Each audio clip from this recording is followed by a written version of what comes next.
Hello, we are going to use our test tutor, Albert E., to demonstrate some changes that might occur with your schedule.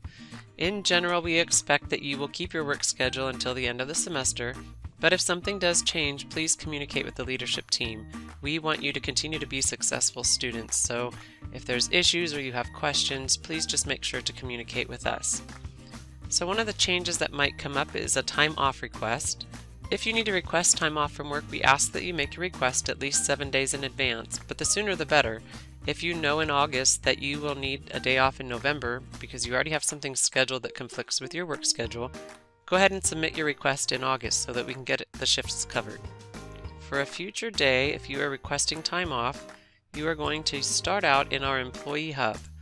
So from the STEM or MLC website, select the Employee Hub, and we have a request a day off option here. So if you select the request a day off, it takes you to an online form that you will fill out and submit to request your time off. You will want to refer back to your schedule in SARS. So using either MyGrid or the Grid, navigate to the date just to confirm your work schedule. So for me, it's November 2nd is the date that I need to request off. So I'm scheduled from 10 until 2. Once you get to the form, it does remind you that you need to submit at least 7 days in advance. That if we are not able to fulfill your request, we will expect that you can work as scheduled. But if your request is approved, your schedule in SARS will be updated to show time off. And this form is different than a same-day emergency. We'll talk through that shortly. And just keep in mind, if you have WETC tutoring in your shift or any embedded tutoring in your shift, then you will also need to follow the additional guidelines for those specific assignments. So I'm going to fill this out for Albert.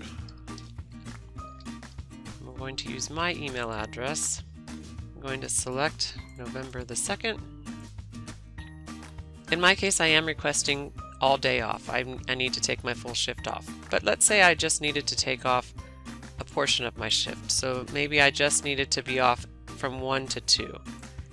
Then I would just type in those times here, 1 o'clock to 2 o'clock p.m. to indicate the part of the shift that I need to request off. I'm going to request all day.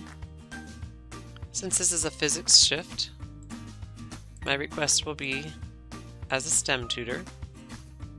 And if I wanted to put any comments in here, I could. I don't think I need any for my request, and then I'm going to submit. Then it verifies that you have submitted your request. It reminds you of the same policies and the HF information. You could click here to return to the survey and submit additional days off. You will also receive an email confirming the same information and also reminding you of the same detail.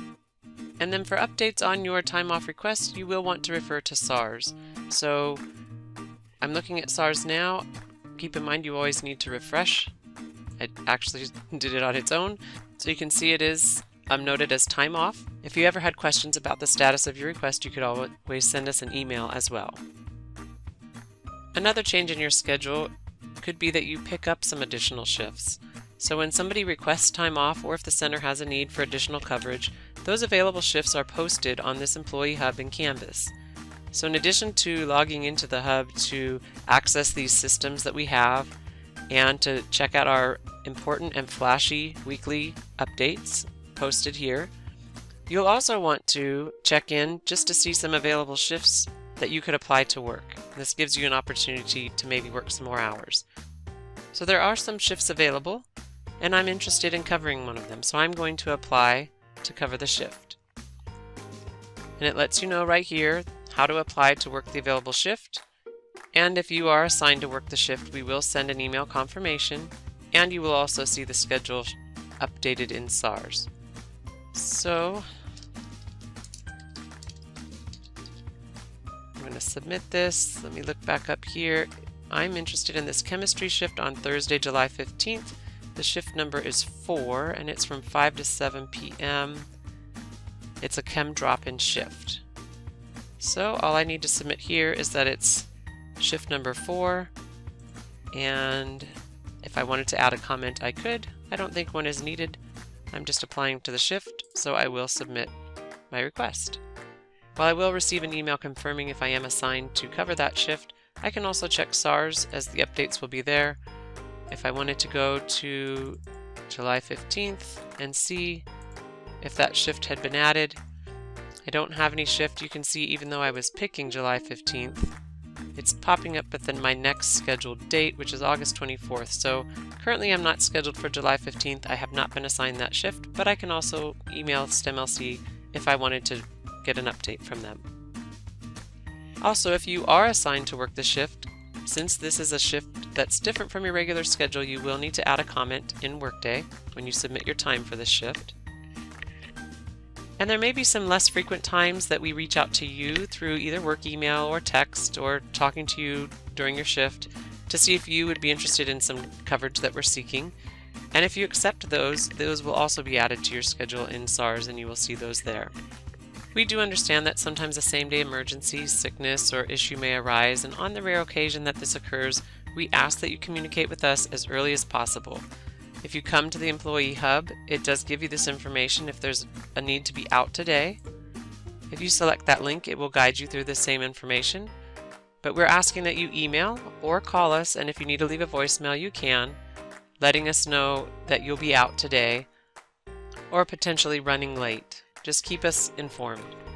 If you'll be out for more than one day, this request is only going to take care of today. So after you email or call, make sure that you go back to the Employee Hub and you use the request a day off for a future day and fill out the form to request the day off as needed. If you are out today for any reason, we will update your schedule in SARS to show that you are out for that portion of the day or possibly the full day depending on the situation. So I am going to send an email to STEMLC and let them know that I am out today. Keep in mind that we'd like this information as early as possible so we can cover your shift. So if you wake up at 2 in the morning and you're just not feeling good and you don't think you're going to make it into work, go ahead and send the email or call and leave a voicemail at 2 in the morning. You're not going to wake anybody up, but let us know what's going on, and then when we come in for the day, we can get the shift covered. So I'm going to send my email that I am out sick for today, and we will update your schedule in SARS to show that you are out, and that's how you'll know that we did receive your message. You can always follow up, call or email and just check in if you needed to. But as you can see, they've received my email and marked me out for today. Keep in mind, any change to your scheduled shift time requires the approval of a member of the leadership team. So let's say you're working with a student and your shift is about to end and the student needs some more time. You would need to check in with one of the coaches, let them know the situation, and they would either approve you to work a little longer if you're able to, or they would assign the student to work with somebody else and let you be off at the end of your shift time. So make sure you're communicating with the coach working. If they do approve you to stay longer, they will update SARS.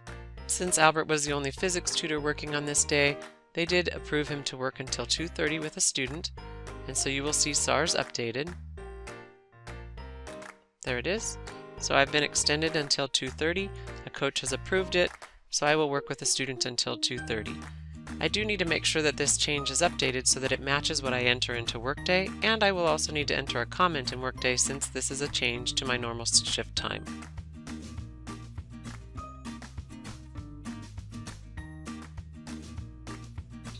If you're looking at your schedule, when we do mark you as out, if it's a same day out, or time off, if you've requested time off in advance, if those absences do qualify for HF, you would be able to enter any accrued HF balance into Workday for that time that you were scheduled to work. So you have your manual as a reference, our pay and sick leave section. If you scroll down, there's information about sick leave here. It lets you know that it can be used beginning 90 days after your first day of employment, and it is accrued 1 hour for every 30 hours worked. And there is an opportunity to roll time over from year to year, but this is the big piece, is the conditions. So if your absence meets one of these conditions related to yourself or one of these family members defined here, you can enter that time into Workday and that is explained in the Workday training videos. A few tips to remind you: you will not use the absence worklet in Workday, you will use the enter time worklet. So from the enter time worklet, you will enter the time and select the time type as sick or HF and submit your time that way. Thank you for listening, and like always, if you have any questions, please let us know.